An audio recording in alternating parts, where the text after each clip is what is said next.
People come to poetry because we've got a certain reputation. People think we're one of the most romantic spots in town. And I'm not going to argue with that at all.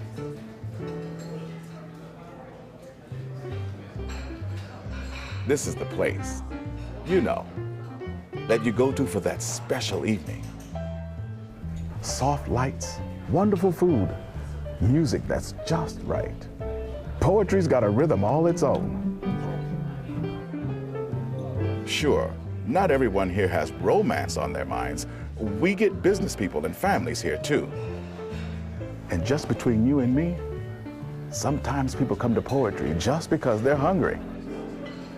But whatever their rhymes or reasons, they've all come here for an experience they really can't get anywhere else.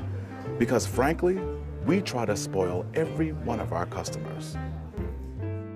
So we work really hard to make sure everything goes just right for everyone's special evening, no matter what it is.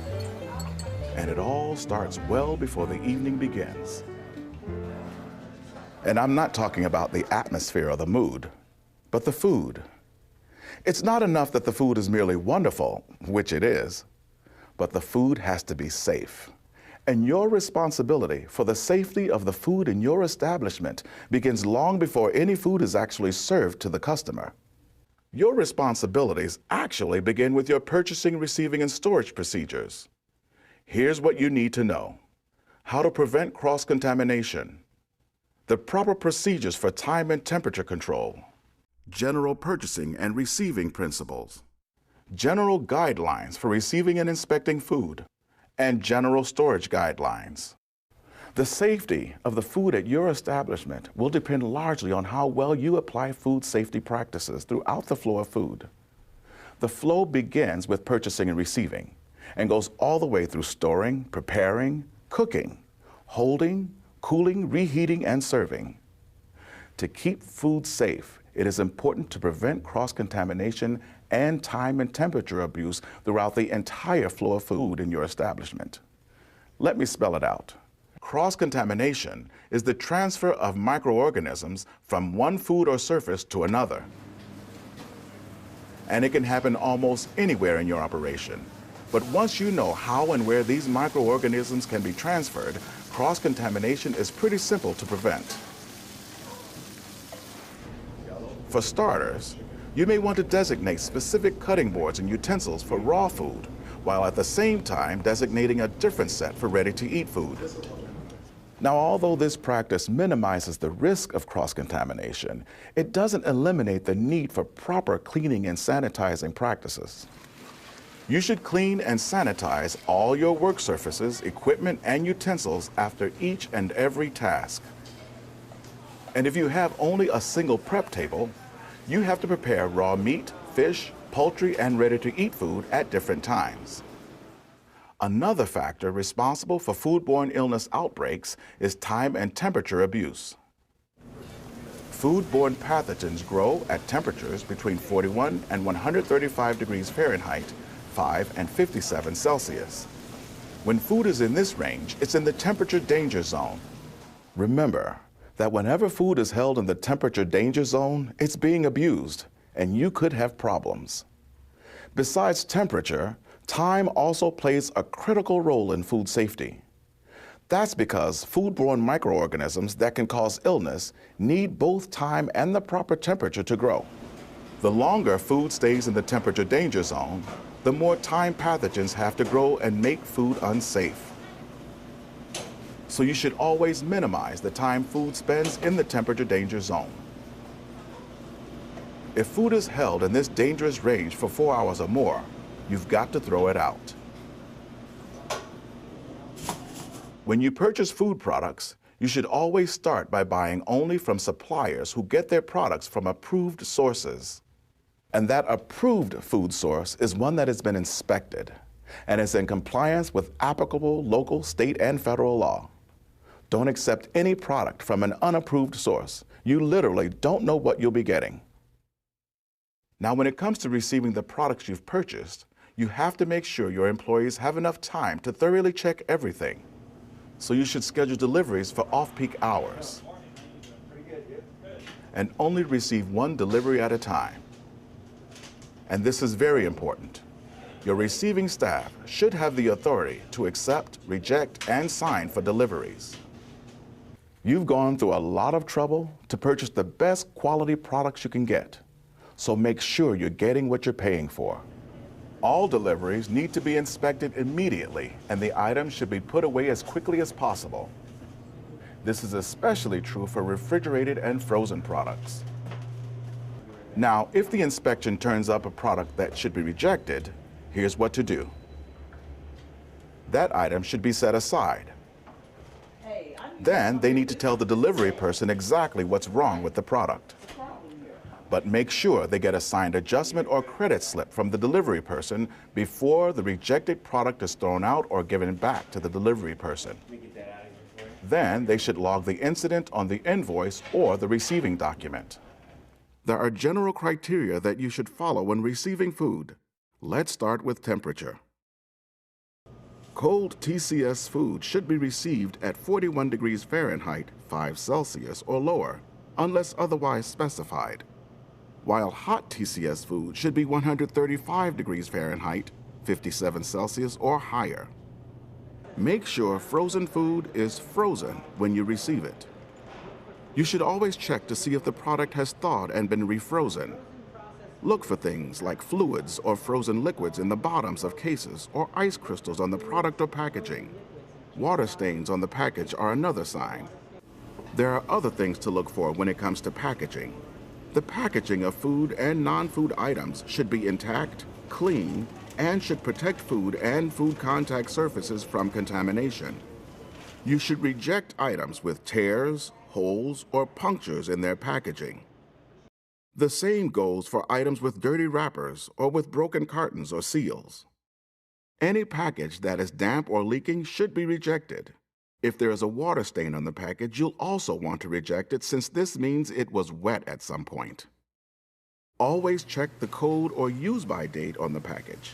If it is expired, reject it. And this really goes without saying. Reject any item that shows signs of pests or pest damage.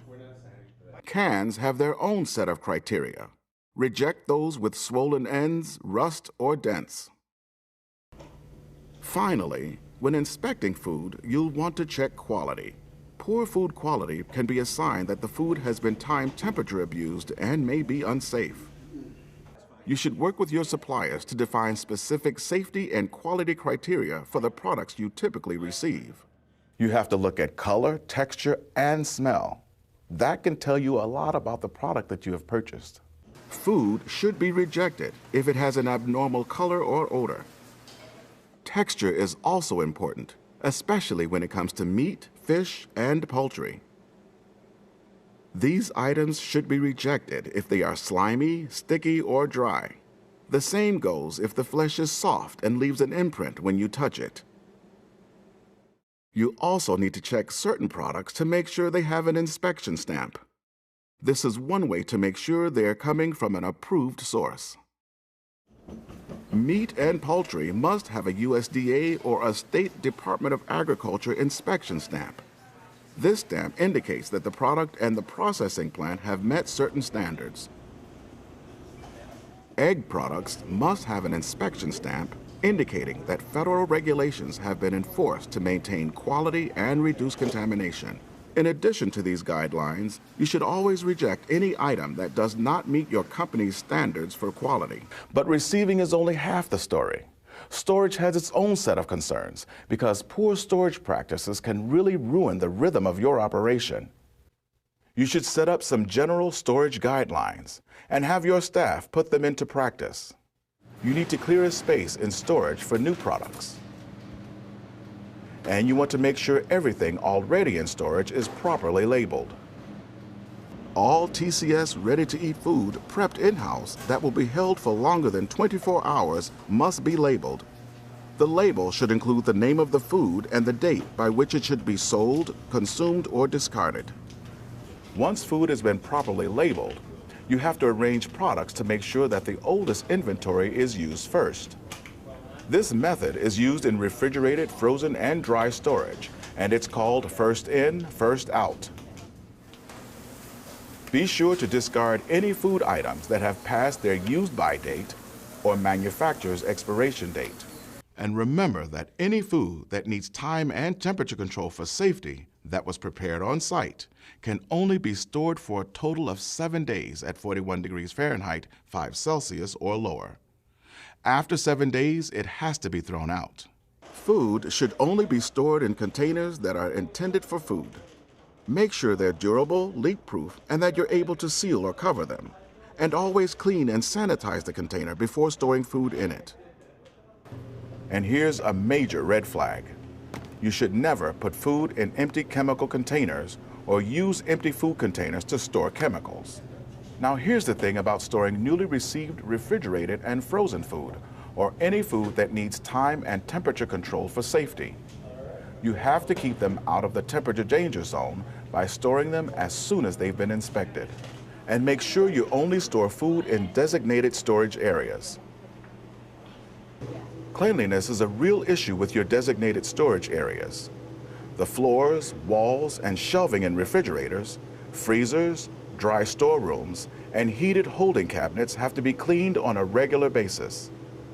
Make it a rule to clean up leaks and spills right away to keep them from contaminating other foods and providing food for pests. And get into the routine of checking the temperature of stored foods regularly. Randomly sample the internal temperature of refrigerated food to ensure that the temperature is 41 degrees Fahrenheit, 5 Celsius, or lower. Check frozen products to make sure that they're frozen. Proper storage practices also means that you don't overload refrigerators and freezers. Storing too many products prevents good airflow and makes the unit work harder to stay cold. Refrigerator and freezer doors should also be kept closed as much as possible. Frequent opening lets warm air inside, which can affect food safety and make units work harder. If raw meat, poultry, and fish can't be stored by themselves, make sure you store cooked and ready-to-eat food above these items. This will prevent raw product juices from dripping onto the prepared food and causing a foodborne illness.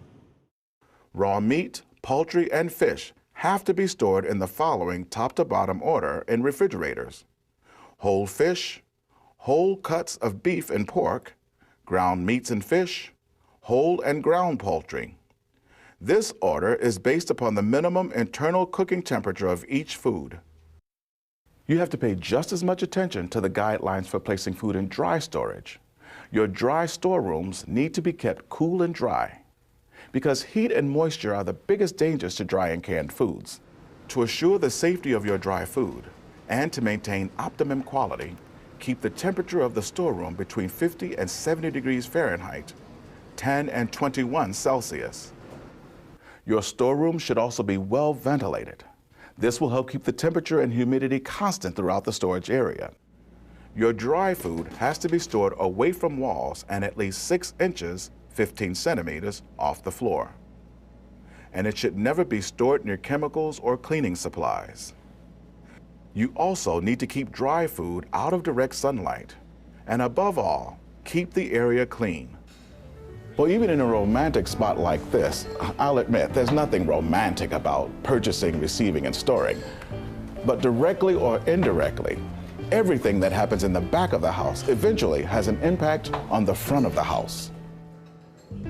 And you know, nothing, and I mean nothing, can ruin a special evening faster than a foodborne illness. And if good practices can help keep that special rhythm we have here at Poetry, then I'm all for it.